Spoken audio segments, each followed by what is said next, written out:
ಎಲ್ರಿಗೂ ನಮಸ್ಕಾರ. ಈ ದಿನ ತಮಗೆ ಕರೆದಿರೋ ವಿಚಾರ ಏನಂತಂದರೆ, ಯೂನಿವರ್ಸಿಟಿ ಪೊಲೀಸ್ ಸ್ಟೇಷನ್ ಇನ್ಸ್ಪೆಕ್ಟರ್ ಮತ್ತು ಅವರ ತಂಡದಿಂದ ಒಂದು ಉತ್ತಮ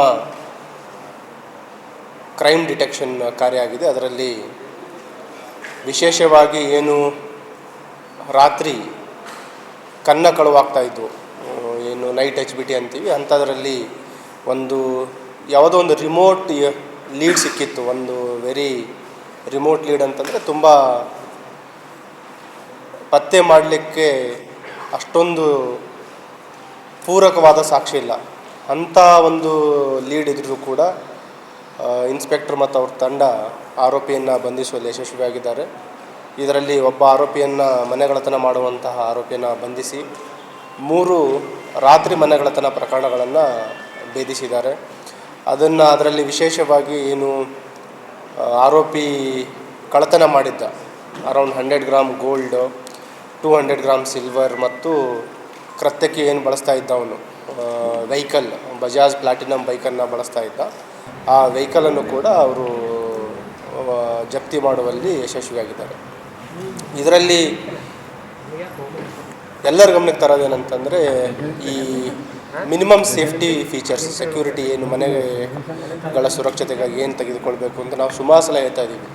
CCTV ಕ್ಯಾಮ್ರಾಗಳ ಅಳವಡಿಸ್ಕೊಳ್ಳೋದು, ಬರ್ಗ್ಲರಿ ಅಲಾರ್ಮ್ ಅಳವಡಿಸ್ಕೊಳ್ಳೋದು, ಇನ್ನೂ ಜಾಸ್ತಿ ಅವಕಾಶ ಇದ್ದರೆ ನಿಮಗೆ ಮೋಷನ್ ಡಿಟೆಕ್ಟರ್ ಬಂದಿದೆ. ಈಗ CCTVಗಳಲ್ಲಿಯೂ ಕೂಡ ನಿಮಗೆ ಜಿಯೋ ಫೆನ್ಸಿಂಗ್ ಎಲ್ಲ ಬಂದಿದೆ. ನೀವು ಮೊಬೈಲಲ್ಲಿನೇ ಕೂಡ ನೀವು ಎಲ್ಲೇ ಇದ್ದರೂ IP ಕ್ಯಾಮ್ರಾಸ್ ಇದ್ದಾವೆ.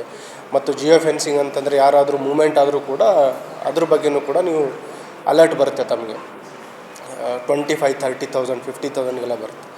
ಈ ಪ್ರಕರಣದಲ್ಲಿ ಏನಾಗಿತ್ತು, ಒಂದು ಮನೆಗಳ್ಳತನ ಪ್ರಕರಣದಲ್ಲಿ ಒಂದು ಸಸ್ಪೆಕ್ಟ್ ವೆಹಿಕಲ್ ಹೋಗುತ್ತೆ. ಅದರಲ್ಲಿ ಒಂದು ಡ್ಯಾಮೇಜ್ ನಂಬರ್ ಪ್ಲೇಟ್ ಇರುತ್ತೆ ಮತ್ತು ವೆಹಿಕಲ್ಲಿಗೆ ಏನು ಇಂಡಿಕೇಟರ್ಸ್ ಇರುತ್ತೆ, ಸೈಡ್ ಇಂಡಿಕೇಟರ್ಸ್, ಅದರಲ್ಲಿ ಬೇರೆ ಥರದ ಒಂದು ಯೂನಿಕ್ ಆಗಿರುವಂಥ ಇಂಡಿಕೇಟರ್ಸ್ ಹಾಕಿರ್ತಾರೆ. ಆ ಒಂದು ಕುರುವಿನ ಮೇಲ್ಗಡೆ ಇದನ್ನು ನಿರಂತರ ಕಾರ್ಯಾಚರಣೆ ಮಾಡಿ ಆರೋಪಿಯನ್ನು ಪತ್ತೆ ಹಚ್ಚುವಲ್ಲಿ ಯಶಸ್ವಿಯಾಗಿದ್ದಾರೆ. ಮತ್ತು ಆರೋಪಿಯನ್ನು ಪತ್ತೆ ಹಚ್ಚಿದಾಗ ಆರೋಪಿ ಹಿನ್ನೆಲೆಯನ್ನು ಪರಿಶೀಲನೆ ಮಾಡಿದಾಗ ಫಸ್ಟ್ ಟೈಮ್ ಅಫೆಂಡರ್, ಅವನು ಇತ್ತೀಚೆಗೆ ಇದೇ ಪ್ರಥಮ ಬಾರಿಗೆ ಪೊಲೀಸ್ ಬಲೆಗೆ ಬಿದ್ದಿರುವಂಥದ್ದು. ಮತ್ತು ಅವನ ಮನೆಗಳ್ಳತನ ಮಾಡಲಿಕ್ಕೆ ಯಾಕೆ ಈ ವೃತ್ತಿಗೆ ಇಳಿದಿದ್ದು ಅಂತ ಕೇಳಿದಾಗ, ಬೇಸಿಕಲಿ ಮನೆಯ ಒಂದು ಫೈನಾನ್ಷಿಯಲ್ ಪ್ರೆಷರ್ ಮತ್ತು ಅದ್ರ ಜೊತೆಗೆ ಏನು ಸಾಲದ ಬಾಧೆ ಇತ್ತು, ಆ ಸಾಲ ತೀರಿಸಲಿಕ್ಕೆ ಮತ್ತು ಮನೆಗೇನು ಹಣದ ಒಂದು ಅವಶ್ಯಕತೆ ಇದೆ, ಆ ಒಂದು ಒತ್ತಡಕ್ಕೆ ಮಣಿದು ಇದಕ್ಕೆ ಕೈ ಹಾಕಿದ್ದೀನಿ ಅಂತ ಹೇಳ್ತಾ ಇದ್ದಾನೆ.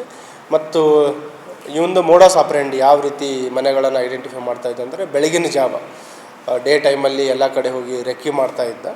ಮತ್ತು ನಗರದ ಕೆಲವೇ ಏರಿಯಾಗಳಲ್ಲಿ ಇವನು ಆಪ್ರೇಷನ್ ಮಾಡ್ತಾಯಿದ್ದ. ಎಸ್ಪೆಷಲಿ ಏನು ನಮ್ಮದು ಮಾಲ್ಗತ್ತಿ ಕ್ರಾಸು, ಫಿರ್ದೋಸ್ ಕಾಲನಿ ಮತ್ತು ಏನು ಈ ಹಾಗರ್ಗ ರೋಡ್ ಇದೆ, ಆ ಏರಿಯಾದಲ್ಲಿ ಮಾತ್ರ ಹೆಚ್ಚಿನದಾಗಿ ಇವನು ಆಪ್ರೇಷನ್ ಮಾಡ್ತಾಯಿದ್ದ. ಅಲ್ಲಿ ಇವನು ವಾಸ್ತವ್ಯ ಮಾಡುವಂಥದ್ದು ಮತ್ತು ಏನು ಅಪರಾಧ ಮಾಡ್ತಾಯಿದ್ದ ಆ ಏರಿಯಾಗಳಿಗೆ ಹತ್ತಿರ ಇರುವಂಥದ್ದು. ಸೊ ಡೇ ಟೈಮಲ್ಲಿ ರೆಕ್ಕಿ ಮಾಡ್ತಾಯಿದ್ದ. ಮತ್ತು ಬೆಳಗಿನ ಜಾವ, ರಾತ್ರಿ ಅರ್ಲಿ ಮಾರ್ನಿಂಗ್ ಏನಂತೀವಿ, ಬೆಳಗಿನ ಜಾವ ಅರೌಂಡ್ 3 to 4:30 ಆ ಟೈಮಲ್ಲಿ ಅಪರಾಧವನ್ನು ಮಾಡ್ತಾಯಿದ್ದ. ಮತ್ತು ಬೆಳಗ್ಗೆ 4:35ಗೆ ಮತ್ತೆ ಅವನದೇನು ದಿನನಿತ್ಯ ಚಟುವಟಿಕೆ ಇತ್ತು ಅದಕ್ಕೆ ಹೋಗ್ತಾಯಿದ್ದ. So I appreciate inspector Sushil Kumar ಮತ್ತು ಅವರೆಲ್ಲ ಕ್ರೈಮ್ ಟೀಮಿಗೆ. ಮತ್ತು ಇದರದ್ದು DCP ಕ್ರೈಮ್ ಅವ್ರನ್ನೂ ಮಾನಿಟರ್ ಮಾಡಿದರೆ I appreciate his supervision also.